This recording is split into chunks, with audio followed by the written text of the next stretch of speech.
Right now, the finishing touches are being put on the world-famous Rose Parade ahead of tomorrow's Rose Bowl.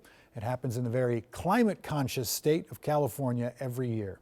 And as Chase Kane shows us, right now is not an ideal time to grow the flower, even in Southern California.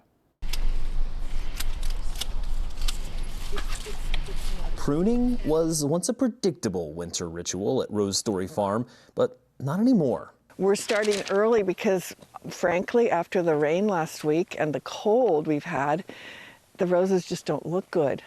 Danielle Hahn and her family have been growing roses in Southern California for more than 25 years, and doing so successfully enough to earn attention from Martha Stewart. Now we have Danielle and her fantastic catalog of roses, and we can have instant gratification. Yes. But lately, it's gotten a lot tougher. 22, por ahí como 22, 21 años. Últimamente han habido cambios más diferentes que han mirado, y más este año. More frequent and extreme whiplash between hot and cold, wildfires, even mudslides, all evidence of climate change, all making it tougher for farmers. Does that make you think that the future of growing flowers is going to have to be in a greenhouse if climate change is making it too unpredictable? It's possible. I don't want to think that way, because when you grow roses under glass, you cannot get the fragrance that we get out here. I mean, the difference between our roses and a rose that's grown in the greenhouse is the fragrance.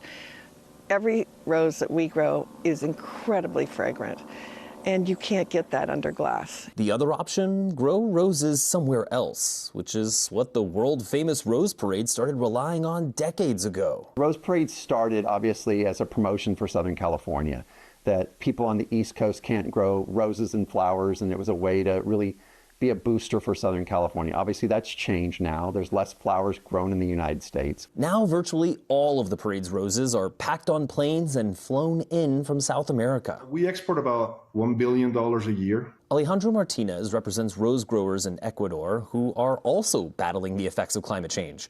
Warmer temperatures prompt rose bushes to grow more stems. You would say that's very good news, but not necessarily that's what happens, because you can actually breed a stem, but it may not bloom, okay? That's the effect of the warming part. And so far, climate change hasn't been an insurmountable hurdle for the parade to march on, but float decorators have started to notice the impacts. Mid-December, I do start getting things that this didn't happen, or this color couldn't come in, or they had a freeze, or something like that. Whatever somebody growing that I need, I'll find them.